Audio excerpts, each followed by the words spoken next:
The Evolution of the Idea, the Berne Convention of 1886, and the Basis of Copyright.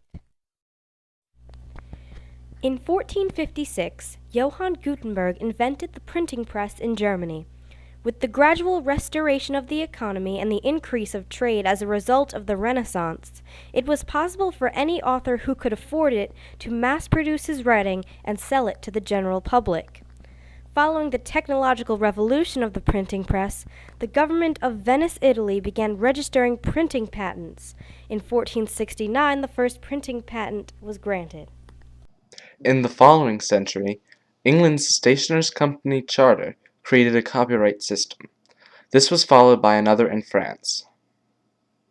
The first copyright acts are very simple and do not offer the same rights as modern copyrights.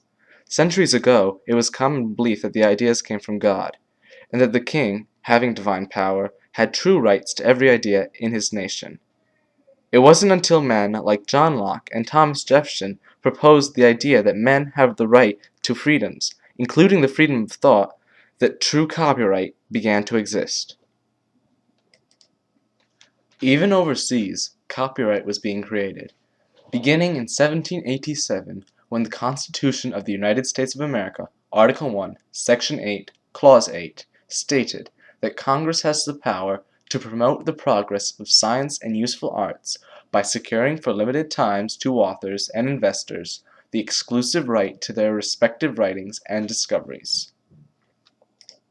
The turn of the century, the U.S. Patent Act and the U.S. Copyright Act are enacted. American authors can have a maximum of 28 years of protection, then 42. Meanwhile, in Western Europe, copyrights are becoming more advanced, yet each country has its own idea of what copyright should be. Finally, in 1852, a treaty between France and England allows copyrights to be valid in both countries. In 1853, a treaty between England and the U.S. allows copyrights to be valid in both countries. The Berne Convention for the Protection of Literary and Artistic Works was held in Berne, Switzerland in 1886.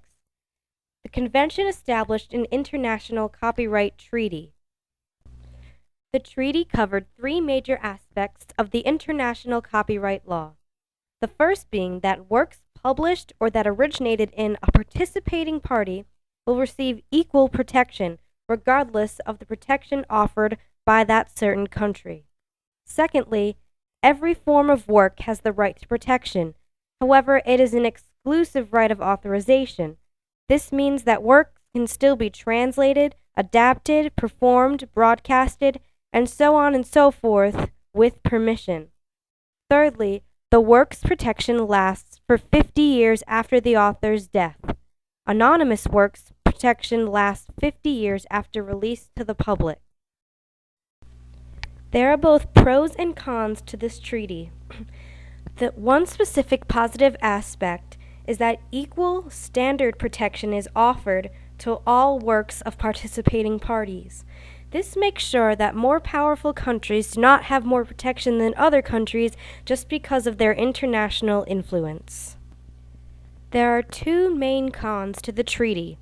First, the work must be legal in the country of origin to be available for protection.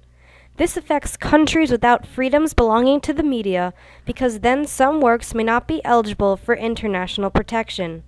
Secondly, the treaty originally only applied to already developed countries, and although now over 160 parties participate in the treaty, this leaves out many modern-day third world countries. In 1952, the United Nations Educational, Scientific, and Cultural Organization organized the Universal Copyright Convention, which is the second largest copyright convention in history, the other being the actual Berne Convention. The Universal Copyright Convention enforced all members of the UN to comply with the majority of rules regarding work protection found in the Berne Treaty. In 1967, a UN organization called WIPO, the World Intellectual Property Organization, was created.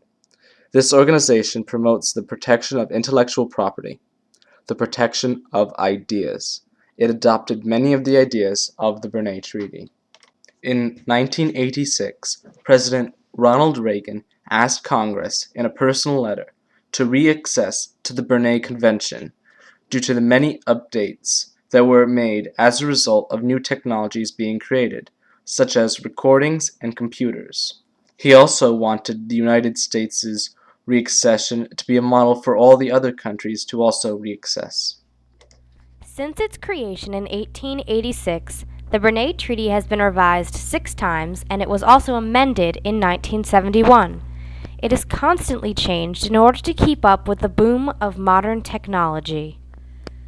The Universal Copyright Treaty has also had to be revised, although copyright has had a harder time adapting to modern technology. When the FBI warning regarding copyright was placed on VHS tapes, people would just fast forward through it. With the invention of the DVD, it was no longer possible to skip through the warning. However, people still weren't paying attention. As the computer became more common in the 90s, things were getting even more difficult to control. By 2000, free music sharing websites were ripping off artists from left to right. In 2003, the RIAA, the Recording Industry Association of America, went so far as even to sue a 12-year-old for illegally downloading over 1,000 songs. There have been countless other problems with copyright infringement over the past decade, and to compete, acts like the 2008 Digital Millennium Copyright Act have been enforced. Some people complain that music is too expensive, or that some movies are immoral, and so editing and illegal downloads and piracy can be justified. But truthfully, all this chaos goes against what the Berne Treaty stood for: respect. In our world today, being in accordance with copyright laws is more than just the appropriate legal thing to do, but it is also a way to respect the creativity of the people of not only our day and age, but those from generations past and generations yet to come.